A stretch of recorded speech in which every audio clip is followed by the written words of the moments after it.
Assalamualaikum warahmatullahi wabarakatuh. Garasi taksi hari ini lagi kosong hari Sabtu. Mungkin teman-teman lagi sibuk atau lagi ada acara masing-masing. Tadi ada Yaris masuk. Hari ini saya coba sharing ke teman-teman kekurangan dan kelebihan radiator yang dari tembaga sama radiator yang dari plastik. Nah, jadi mobil-mobil baru sekarang radiatornya dari plastik rata-rata, mungkin 100% kali, atau saya juga nggak tahu, tapi sekitar 90% itu radiatornya dari plastik. Nah, sekarang mungkin teman-teman akan bertanya-tanya nih, kita coba bahas radiator ya. Bertanya-tanya, itu lebih baik radiator plastik atau lebih baik radiator tembaga?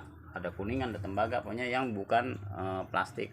Nah, kalau dari segi fungsi sama aja. Jadi mau plastik, mau tembaga, secara fungsi sama. Nggak ada beda, nggak ada. Ini lebih bagus nih. Semuanya sama. Nah, yang membedakan apa? Yang membedakan adalah ketahanan. Jadi gini. Ini karena tembaga nih kalau nggak salah. Jadi karena ini tembaga, otomatis ketahanannya lebih kuat dibandingkan yang plastik. Nah, ini kan plastik nih. Nah, otomatis. Nah, jadi secara kekuatan sudah pasti ini lebih kuat. Nah, ini lebih nggak kuat lah, lebih nggak kuat. Nah, tapi apakah worth it misalnya teman-teman beli yang plastik? Nah, jadi kan pertanyaan begitu ya. Pertanyaannya lah, terus ngapain beli yang plastik kalau yang ini lebih mahal misalnya? Apa lebih nggak kuat dibanding ini misalnya? Nah, kelebihan yang ini kan tadi, kekurangannya ini lebih ini. Kelebihan ini itu harganya jauh lebih murah, bisa jadi setengah harga dari yang ini. Harganya jauh lebih murah. Nah, kekuatannya berapa tahun? Sementara ini kalau dari asumsi ya, tapi secara penelitian sih belum ada. Ini di atas 5 tahun masih oke, masih awet. Rata-rata di atas 5 tahun masih oke lah. Di kilometernya kita belum tahu persis ya, tapi rata-rata di atas 5 tahun, mungkin 7 tahun 8 tahun ini masih oke, nggak ada masalah. Kalau ini bisa di atas 10 tahun.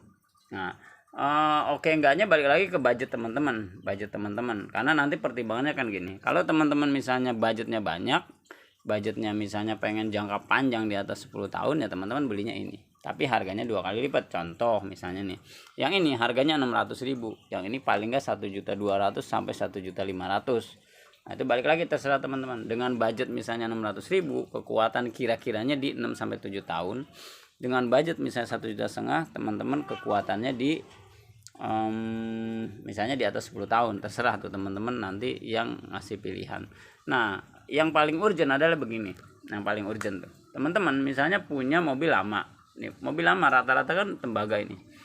Mobil lama tuh rata-rata tembaga kayak gini. Nah, ketika mobilnya radiator bocor segala macam, teman-teman ada dua pilihan tuh.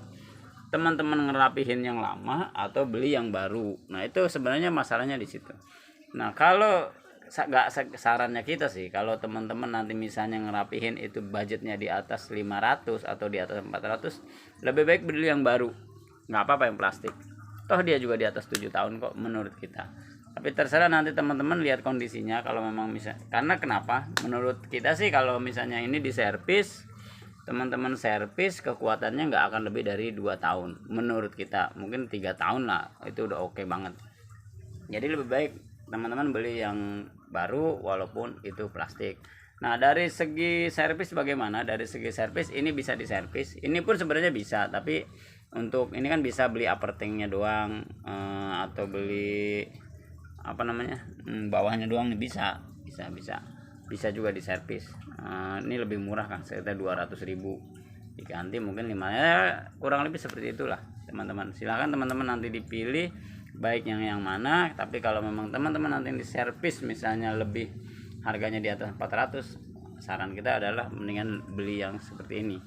Oke, terima kasih. Itu kurang lebih kekurangan dan kelebihan radiator yang tembaga sama yang bukan. Nah, mungkin teman-teman nanya, kenapa sih sekarang mobil sekarang nggak pakai tembaga? Nah, itu banyak pertanyaan juga kayak gitu. Masalahnya kalau mobil pakai ini sekarang ini harganya mahal. Jadi tembaga itu harganya mahal, makanya untuk meminimalisir harga mobil sekarang dibikinlah dari plastik, tapi dengan kekuatan yang hampir sama dengan tembaga. Oke teman-teman, kurang lebih seperti itu sharing kita hari ini, mudah-mudahan bermanfaat. Wassalamualaikum warahmatullahi wabarakatuh.